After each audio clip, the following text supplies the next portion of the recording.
आधुनिक भारत के इतिहास में एक टॉपिक जो बहुत महत्वपूर्ण है और ये कहें कि आधुनिक भारत का इतिहास ही यहीं से होता है, यहीं से आरंभ चालू हो जाता है। और भारत में यूरोपीय कंपनियों का आगमन ये अपने आप में हमेशा से एक बहुत महत्वपूर्ण टॉपिक रहा है। तो आज के सेशन में हम भारत में यूरोपीय कंपनियों के आगमन की विषय वस्तु को पढ़ने जा रहे हैं। आज के सेशन में मैं आपको ये टॉपिक बिल्कुल याद करा दूंगा। इसमें बहुत सारे कंफ्यूजन रहते हैं आप सभी के, तो इसमें जो मोस्ट हाईलाइटेड टॉपिक है, जहां पे क्वेश्चन ज्यादा पूछता है, उनको ही मैं प्रयास करूंगा कि आप लोगों को ज्यादा मैं यहां पर पढ़ाऊं। तो जो चीजें याद करवाता जाऊं उन्हें याद करते जाना है। जहां पे लगता है कि लिख लेना चाहिए वहां पे लिख लीजिएगा। हो सकता है आपने ये टॉपिक पहले भी पढ़ा हो, लेकिन ये रिवीजन क्लास की तरह लीजिए और एक टॉपिक को पूरी तरीके से याद कर लीजिए, समग्रता से याद कर लीजिए। अपने आप में बहुत ही महत्वपूर्ण है। जितने भी टॉपिक मैं आपके उठा रहा हूं सामान्य अध्ययन के, ये टॉपिक ज्यादातर प्रश्न पूछे जाते हैं, कॉम्प्लिकेशंस भी होते हैं इनमें, बट आपको कोई दिक्कत नहीं लेनी है।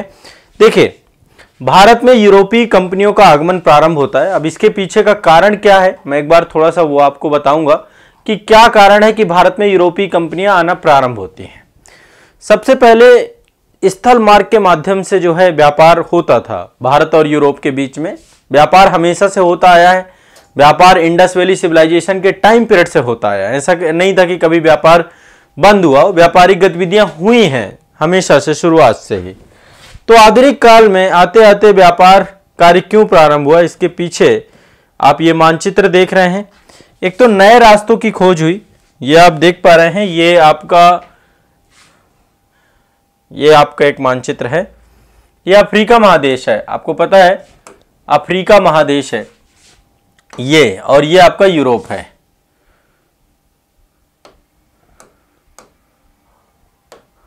हाँ, तो ये आपका यूरोप है और ये आपका अफ्रीका है।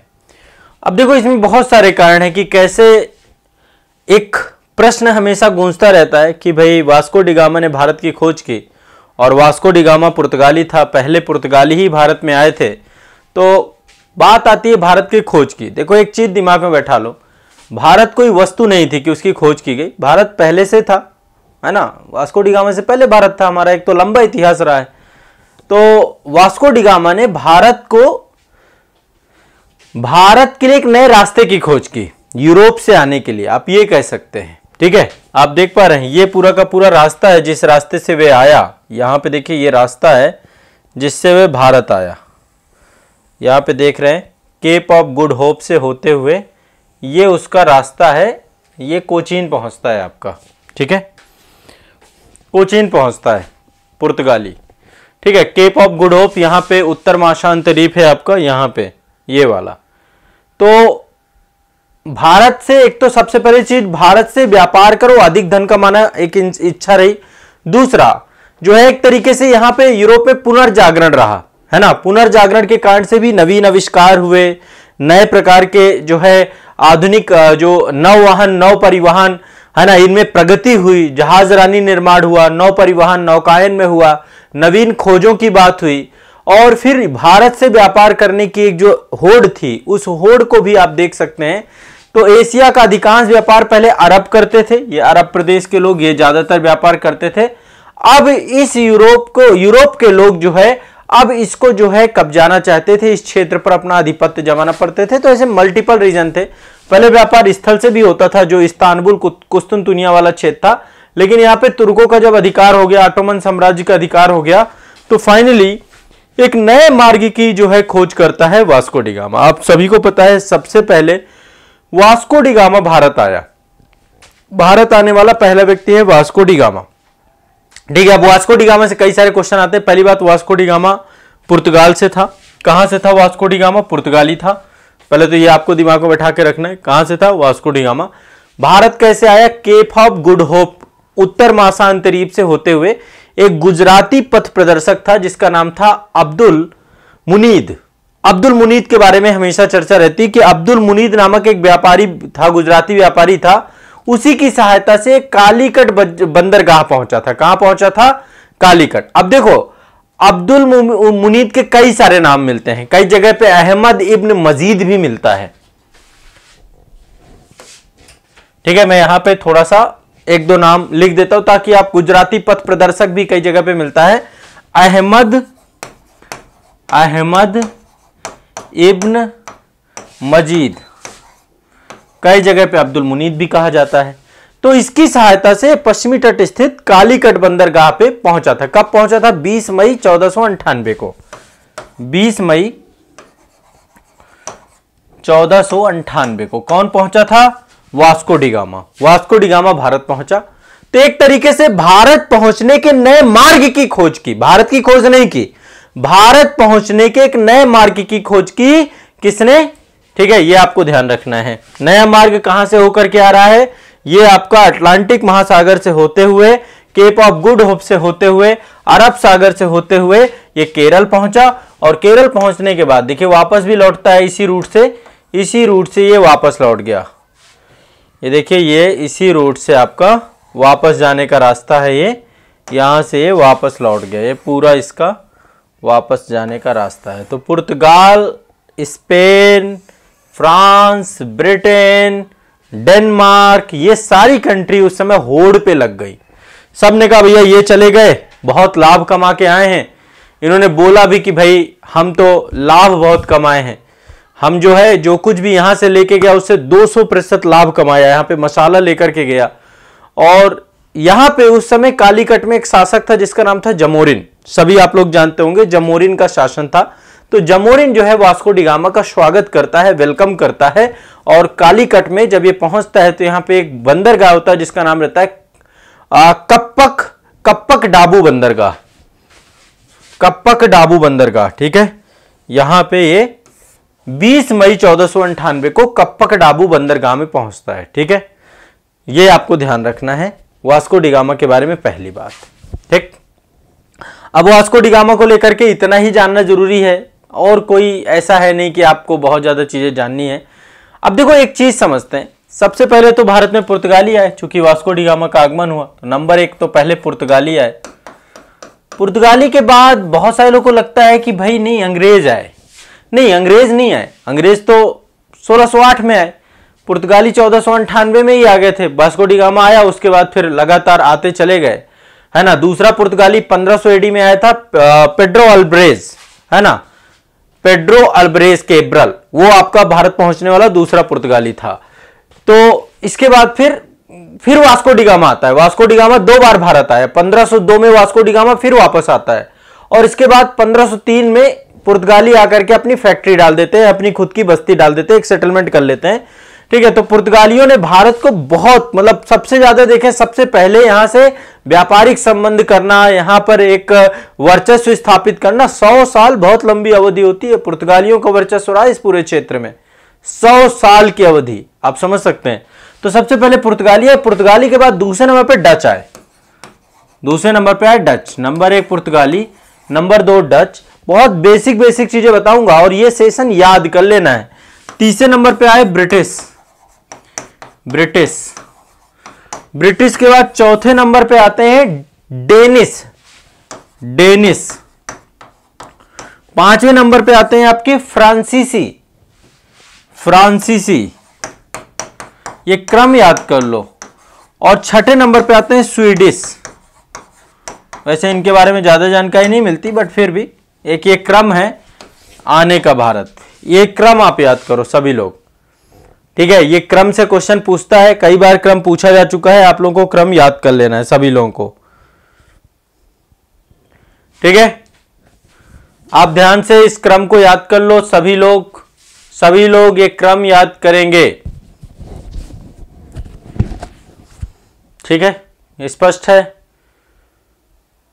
रट लेना है। देखो ये क्रम भूलता है बहुत सारे लोगों को। अब देखो यहां पे कंफ्यूजन जो होता है, बहुत सारे लोग कहता है कि पहले पुर्तगाली है, पुर्तगाली हुआ ब्रिटिश आए। नहीं, ऐसा कुछ नहीं है, और कई जगह पे आपको मिलेगा भी ऐसी जानकारी। तो मैं अभी उसका समाधान कर देता हूं आपका। देखिए यहां पर देखिए ये क्रम लिखा हुआ है। पहले पुर्तगाली आए, फिर डच आए, फिर अंग्रेज आए, फिर डेन आए, फिर फ्रांसीसी आए, फिर स्वीडिश आए। यहां पे एक चीज देखिएगा, यहां पे एक फैक्ट और रटना है आपको। ये फैक्ट भी इंपॉर्टेंट है, इससे भी क्वेश्चन पूछता है। पुर्तगाली 1498 में आए थे, लेकिन कोचीन में इन्होंने अपनी पहली बस्ती बनाई। कहां बनाई पहली बस्ती? कोचीन में। कोचीन में इन्होंने अपनी पहली बस्ती बनाई, ठीक है। ये दिमाग में बैठा के रखिए। पहली बस्ती इन्होंने कोचीन में बनाई। इसके बाद दूसरे नंबर पे अंग्रेज जो है ना, अंग्रेजों की जो कंपनी थी ईस्ट इंडिया कंपनी, क्या नाम था? East India company. इसकी स्थापना ब्रिटेन में हुई थी, ये प्राइवेट कंपनी थी। ये 1600 एडी में इसकी स्थापना हुई थी। क्या हुई थी? 1600 एडी में स्थापना। लेकिन ये आए कब है? जहांगीर का शासनकाल चल रहा था। जहांगीर के शासनकाल में पहले हॉकिंग्स आता है, फिर टॉमस रो आता है, तो ये मतलब बाद में आए, मतलब ये इनसे पहले डच आ गए भारत में, इनसे पहले डच आ गए। तो ये कंपनी के स्थापना का ईयर अलग अलग है। मैं एक बार कंपनी का नाम बताता हूं और स्थापना का ईयर बताता हूं। ये आप देख पा रहे हैं यहां पे, शायद यहां पे देखिए ये कंपनी है और उसका स्थापना की बात है। जो पुर्तगीज कंपनी थी इसका नाम था एस्तादो दा इंडिया, पुर्तगीज कंपनी। इसको बहुत ज्यादा याद वाद करने के चक्कर में न रहना, ये बस ये है कि मैं आपका डाउट सॉल्व करा रहा हूं, इसलिए आपको देखना है, रफली थोड़ा सा आपको याद रहे। 1498 में बनी थी ये, ठीक है। फिर एक कंपनी थी आपकी जो कि डच कंपनी थी, इसको डच ईस्ट इंडिया कंपनी भी बोलते हैं, लेकिन इसका नाम था वेरिंग द ओस्ट इंडसे कंपनी। ये 1602 में बनी थी। बाकी जिसकी बात हम करते हैं, जिसने भारत में 200 साल तक शासन किया, ईस्ट इंडिया कंपनी, इसका नाम था the governor and the company of merchant of the London trading into the East Indies. एक बार फिर देखो, इतना बड़ा नाम शायद आप में से बहुत सारे लोग पहली बार सुन रहे हो। जो ईस्ट इंडिया कंपनी, तो इसको शॉर्टकट में बोलते थे, एटलीस्ट इसका नाम था the governor and company of merchant of London trading into the East Indies. जो ईस्ट इंडीज मतलब ब्रिटेन के ईस्ट की जितनी भी देश थे, उन सभी देशों में ट्रेडिंग को लेकर के जो है ये कंपनी आपकी बनाई गई थी, व्यापार को लेकर एक कंपनी बनाई गई थी। और फिर चार्टर एक्ट्स के माध्यम से इसको मोनोपोली दी गई थी कि आप ईस्ट इंडिया में जाकर के कितना भी व्यापार कर सकते हैं, ब्रिटेन के पूर्व में जाकर कितना भी व्यापार कर सकते हैं, ठीक है। तो ये आपको दिमाग में बैठा के रखना है। क्या रखना है? जितना जितना बेसिक आपको बताता जाऊं उतना आपको ध्यान में रखना है, ठीक है। तो पहली बात ये। दूसरा, एक कंपनी आपकी है डेनमार्क वालों ने बनाई, डेन ईस्ट इंडिया कंपनी। 1616 में डेन ईस्ट इंडिया कंपनी बनाई गई। फिर कंपनी देश स्टेस ओरिएंटलेस, ये आपकी फ्रांसीसी कंपनी है। फ्रांसीसी कंपनी बाद में बनती है 1664 में, और ये राज्य द्वारा ऑपरेटेड थी, इसमें सरकार ने बनाई थी ये कंपनी। जैसे ये पूरी तरीके से प्राइवेट कंपनी है अंग्रेजों की, अंग्रेजों के द्वारा ये प्राइवेट कंपनी बनाई गई थी। ईस्ट इंडिया कंपनी प्राइवेट थी, लेकिन फ्रांसीसी कंपनी जो थी ये राज्य के द्वारा बनाई गई थी, ठीक है। वहां की गवर्नमेंट के द्वारा इसको बनाया गया था, उसके द्वारा इसको ऑपरेट किया जाता था, ठीक है। क्लियर है? स्पष्ट है? देखो कई सारे फैक्ट यहां पे मैंने आपको बता दिए। अब फिर से एक बार यहां पे आते हैं। देखो पहले, सबसे पहले पुर्तगाली आए 1498 में, कोचीन में इन्होंने अपनी पहली स्थायी फैक्ट्री बनाई। फैक्ट्री से पूछता है, अंग्रेज आए थे 1608 में आए, लेकिन 1613 में इन्होंने सूरत में अपनी पहली फैक्ट्री बनाई। कहाँ बनाई? सूरत में। फिर डच आए और डच 1602 में मछलीपट्टनम में इन्होंने अपनी पहली फैक्ट्री बनाई। कहाँ बनाई? मछलीपट्टनम में। इसके बाद डेनिश आए, डेनिश ने 1616 में त्रावणकोर में अपनी फैक्ट्री बनाई। कहाँ बनाई? त्रावणकोर में। और इसके बाद फ्रांसीसी आए 1664 में, सूरत में इन्होंने अपनी फैक्ट्री बनाई। अब देखो इतने फैक्ट पहले रट जाओ, इतने फैक्ट आप रट जाओगे तो शायद आपका काम काफी हद तक बन जाएगा, ठीक है। इतने फैक्ट आपको रट जाना है, जितने फैक्ट मैंने आपको बताए, बेसिक फैक्ट हैं ये। एक बार पहला फैक्ट जो आपको याद करना है वो ये याद करना है कि भारत में यूरोपीय कंपनियों के आगमन का क्रम क्या है, किस का क्रम में यूरोपीय कंपनियां भारत आती हैं। तो आगमन का क्रम है, सबसे पहले भारत में पुर्तगाली आए, पुर्तगाली के बाद डच आए, डच के बाद अंग्रेज आए, अंग्रेज के बाद डेन आए, डेन के बाद फ्रांसीसी और फिर स्वीडिश आए, स्वीडिश आए। ये सही क्रम है आपका। इसके बाद भारत में यूरोपीय व्यापारी कंपनियां, सबसे पहले पुर्तगाली 1498 में स्थापना, कोचीन में पहली स्थायी फैक्ट्री बनाई गई। फिर अंग्रेज, फिर इसके बाद डच आए, ठीक है। डचों की 1602 में मछलीपट्टनम में इन्होंने बनाई। ये फैक्ट लिख लो यदि लिख सकते हो, और ये याद कर लो। ये मैं आपको, इनसे क्वेश्चन ज्यादा पूछता है आपसे, ठीक है। इनसे क्वेश्चन ज्यादा पूछता है। मैं, ऐसा नहीं होगा एक दिन में आपको फैक्ट ही फैक्ट याद दिला दूंगा। मैं आपको बस, देखो मेरा अल्टीमेट गोल क्या है, मेरा गोल ये है कि आपको इतना पढ़ाया जाए जितना आपको याद हो जाए। यदि ज्यादा पढ़ाएंगे वो भी किसी काम का नहीं है। उतना ही आपको करना है, ठीक है। इसके बाद एक सेशन में आपका आगे लूंगा जिसमें से मैं आपको केवल पुर्तगाली पढ़ा दूंगा, तो पुर्तगाली पूरे याद हो जाएंगे। एक सेशन में अंग्रेज पढ़ा दूंगा, अंग्रेज याद हो जाएंगे। एक सेशन में आपको जो है आपको फ्रांसीसी पढ़ा दूंगा, फ्रांसीसी याद हो जाएंगे। फिर इनके बहुत सारे संघर्ष हुए, वो सब याद कर लेंगे। तो मतलब बेसिक ऐसा करना है कि हमें चीजें मेमोराइज रहें, ज्यादा मतलब कोई तथ्य एक ही चीज को लेकर फिर वो आपको बोरिंग लगने लग जाएगा। तो ये टॉपिक आपको इतना ही आज कराऊंगा मैं इस वाले टॉपिक से कि आपको इतना याद कर लेना है, ठीक है। क्रम याद कर लेना है, ठीक है। यूरोपीय कंपनियों का पुर्तगीज, फिर डच, फिर अंग्रेज, फिर डेनिश, फिर फ्रांसीसी और फिर स्वीडिश, ये याद कर लेना है। पुर्तगाली आपके इनकी जो पहली फैक्ट्री रही कोचीन में रही, अंग्रेजों की पहली फैक्ट्री सूरत में रही, डचों की पहली फैक्ट्री मसूलीपट्टनम में रही, डेनिश की पहली फैक्ट्री त्रावणकोर में रही और फ्रांसीसियों की पहली फैक्ट्री सूरत में रही। यहां पे ध्यान रखिएगा अंग्रेज और फ्रांसीसी इन दोनों की पहली फैक्ट्री, पहली बस्ती, पहला सेटलमेंट इनका सूरत में रहा, ठीक है।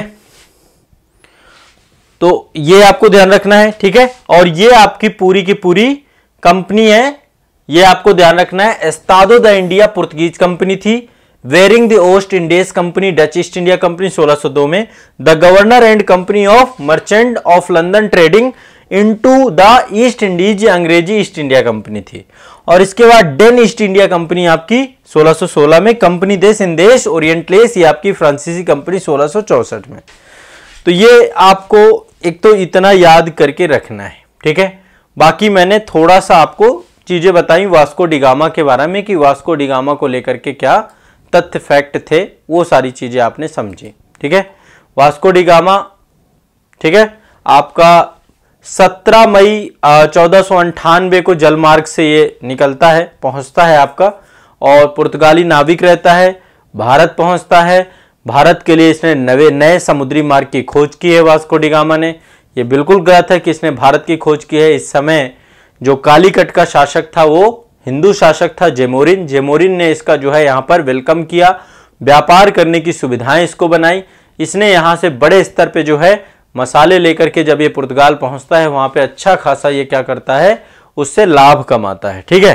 तो इसके बाद फिर जितने भी यूरोपीय हैं उनको जब पता चलता है कि भारत जो है एक अच्छा जो है यहाँ पे व्यापारिक कार्य गतिविधियां हो सकती हैं, तो उस दिशा में फिर होड़ लग जाती है और लगातार जो है पहले 100 साल पुर्तगालियों का वर्चस्व रहता है, फिर डच, फिर अंग्रेज, फिर डेनिश, फिर फ्रांसीसी, फिर स्वीडिश क्रम से आकर शोषण करते हैं। और यहीं से भारत में भारत साम्राज्यवाद का शिकार हो जाता है। किसका? साम्राज्यवाद का। अब यहाँ पे एक चीज थोड़ा समझा देता हूं, क्योंकि मुद्दा आ ही गया है। दो विचारधाराएं हैं आपकी, एक है साम्राज्यवाद और दूसरी है उपनिवेशवाद। दूसरा है उपनिवेशवाद। इसी उपनिवेशवाद। साम्राज्यवाद क्या है, उपनिवेशवाद क्या है? देखो साम्राज्यवाद क्या है, मान लीजिए कोई क्षेत्र है, कोई लैंड है, इस पे राजनीतिक नियंत्रण प्राप्त कर लेना। राजनीतिक नियंत्रण प्राप्त कर लेना ये क्या है आपका? इस क्षेत्र में कोई भी देश किसी दूसरे क्षेत्र के किसी भूभाग पर क्या करे? राजनीतिक नियंत्रण प्राप्त कर ले, ये साम्राज्यवाद के अंतर्गत आता है। दूसरा उपनिवेशवाद में क्या होता है, ध्यान रखिएगा, अभी ध्यान से समझने का प्रयास करिएगा। जब किसी क्षेत्र पे राजनीतिक नियंत्रण स्थापित हो जाएगा तो आपको पता है कि निश्चित तौर पे यहां पे आर्थिक नियंत्रण भी स्थापित हो जाएगा।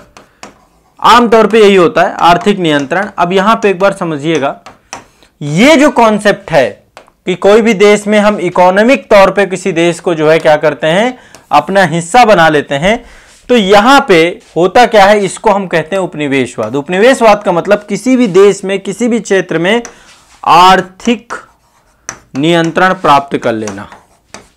आर्थिक नियंत्रण प्राप्त कर लेना। जैसे कि भारत में अंग्रेज आए तो अंग्रेजों ने भारत में साम्राज्यवादी प्रवृत्ति को भी जन्म दिया, साम्राज्यवादी प्रवृत्ति के साथ साथ उपनिवेशवादी प्रवृत्ति को भी जन्म दिया। इन दोनों प्रवृत्तियों को जन्म दिया, क्योंकि यहां पे आपको पता है कि राजनीतिक नियंत्रण भी था अंग्रेजों का, है ना। ब्रिटिश संसद से लॉ पारित होते थे, उसके तहत देश चलता था, रूल ऑफ लॉ। तो अंग्रेजों के द्वारा राजनीतिक नियंत्रण स्थापित किया, साथ साथ भारत का आर्थिक नियंत्रण भी उन्होंने प्राप्त कर लिया। यहाँ के दीवानी अधिकार जो है, राजस्व अधिकार, वो सारे उन्होंने डील किए और ड्रेन ऑफ वेल्थ भी किया बड़े स्तर पे। तो आर्थिक नियंत्रण का काम उपनिवेशवाद कहलाता है और राजनीतिक नियंत्रण का काम साम्राज्यवाद कहलाता है। तो कभी कोई ये पूछे कि भारत में ब्रिटिश साम्राज्यवाद था कि उपनिवेशवाद था, तो भारत में ब्रिटिश साम्राज्यवाद भी था और भारत में ब्रिटिश उपनिवेशवाद भी था। क्या लगता है, ये समझ में आया आपको? बहुत सिंपल सा है, इसमें बहुत ज्यादा सोचना नहीं है। अब इसको लेकर देखो, ये पूरा टॉपिक आपका वर्ल्ड हिस्ट्री का होता है कि वहां पे मैं आपको बताऊं कि किस तरीके से साम्राज्यवाद की प्रवृत्ति रही, किस तरीके से उपनिवेशवाद की प्रवृत्ति रही। तो ये टॉपिक यहां पे नहीं लेंगे, बस ये पहले मैं आपको इतना ही फैक्ट यहां पे बताऊंगा। इसके बाद अलग अलग हम एक एक उठाएंगे। पहले एक बार हम आपको, मैं एक एक टॉपिक लूंगा कि पहले मैं आपको नेक्स्ट आने वाली क्लासेस में एक बार पुर्तगाज करा दूं, फिर डच करा दूं, फिर अंग्रेज करा दूं, फिर डेन करा दूं, फिर फ्रांसीसी करा दूं, फिर स्वीडिश करा दूं। क्योंकि यदि मैं आज के सेशन में करा दूंगा तो फिर निश्चित तौर पे आपको याद नहीं रहेगा। ठीक है, तो थोड़े थोड़े फैक्ट आपको देने हैं मुझे, सबसे बड़ी मेरी यही उद्देश्य है। तो इतना पहले रट जाओ और फिर इसके बाद आगे वाले सेशन में और दे दूंगा। ठीक है, चलो।